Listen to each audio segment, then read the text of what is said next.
Hey Cam, thanks for taking the time. So obviously, I know you don't pay attention to the outside stuff, but you're getting some pretty good accolades off these first two games.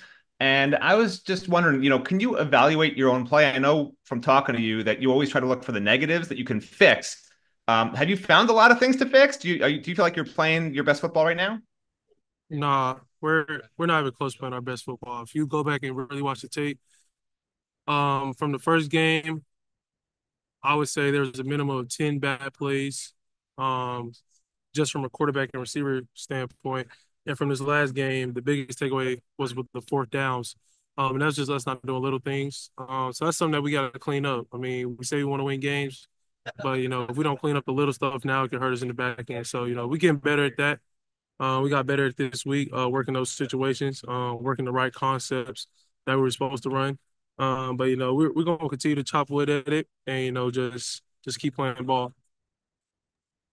Our next question comes from Adam Lichtenstein of the Sun Sentinel. Adam, Hey Cam, how's it going? How you doing? Good, good. So I was looking at Pro Football Focus, and they have you rated like extremely well for deep balls.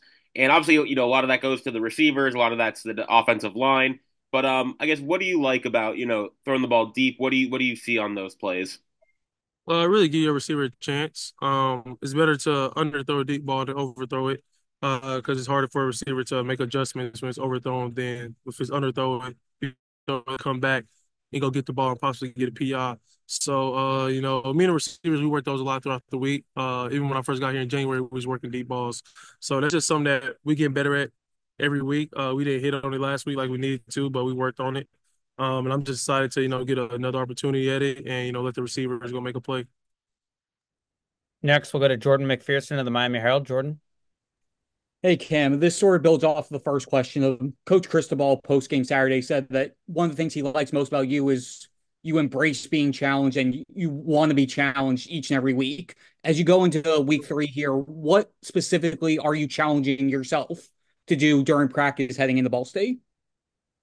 Uh, for as myself, I would say is having urgency. In every drop that I take and ball placement, being real nitpicky with myself, I would say is the biggest thing. And make sure the whole offense and team as a general is having urgency. If we have urgency, that'll take care of a lot of stuff. And we just got to have the will to keep playing. My hardest days of practice are Tuesdays and Thursdays. And we know that. At the end of the day, nobody cares how your body feel. Nobody cares what your mindset's like. You just got to bring it every day. So that's something that we sticking to. Um, and we're gonna try to get my boy Andy a 45 yarder this year. I mean this week. You want 50 this week? 58 this week? I don't know about this week, but I got you. Next we'll go to Marcus Benjamin of Canes County. Marcus. Hi, Cam. How's it going? Good. Cam, I just kind of wanted to ask you about last season. You had some issues with turnovers, fumbles in particular. This season, you're off to a great start. No fumbles, just one interception overall. What have you done to really kind of just be mindful of not turning the ball over? And how has Shannon Dawson also kind of helped you in that regard? Just have emphasis on it. In practice and off season workouts. I really just really playing my style. But also limiting the negative plays. You can't make a bad play worse. You can't make one bad play to two plays. So just limiting those and playing within our system, not doing too much. And we've been doing that the first 2 weeks, but we got to continue to do that. Week three and so on. We'll do a couple more for Cam. Next we'll go to Daryl Streeter of Footballville. Daryl. Cam, how you doing? I would like to know what is the biggest difference you've seen in the team since the day you got here and now 2 games in? And I have a follow-up question. I say the biggest difference that I've seen from us as a whole is not only the communication being at a high level since fall camp to now, especially with the transfers that we got in the summer. They came in and they knew the standard that we put in the culture, and they just came in ready to work. And I'll also say the discipline that we're playing with. We've gotten way better with penalties since fall camp until now. We had some penalties last games that we're going to clean up. but just the overall discipline of the team, I feel like is where it needs to be. But we still got to get better at that.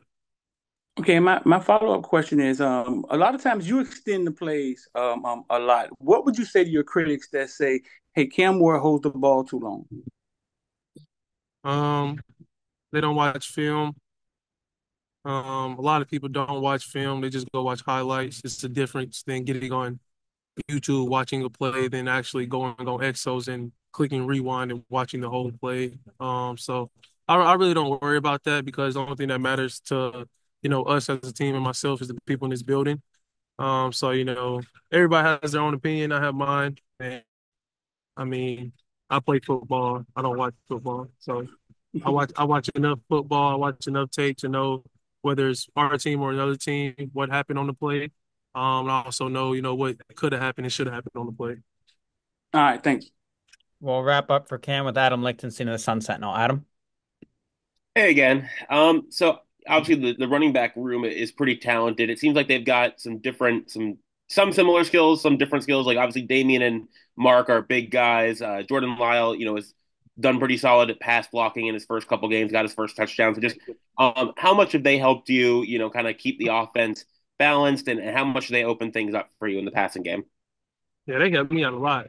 O line, the running backs, tight end group, that whole run scheme helped me out a lot. Especially when we do our heavy play action stuff.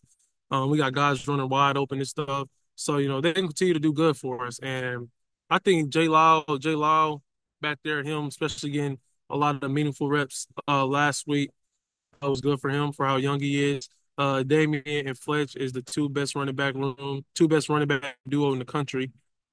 Just because they can play similar if they need to, but they can play different if they need to. They're both good at pass protection. They both can catch the ball out of the backfield. They obviously can run it. I feel like what they don't get praised for is how they set up blocks, how they set up their cutbacks. So those two, they're the best running back duo in the country, and they make my job easier. I know when coach calling the run play, sometimes we can RPO it, but the majority of the time I can just hand it off and let them do them. Awesome, Cam. We appreciate your time today and good luck on Saturday. Appreciate it.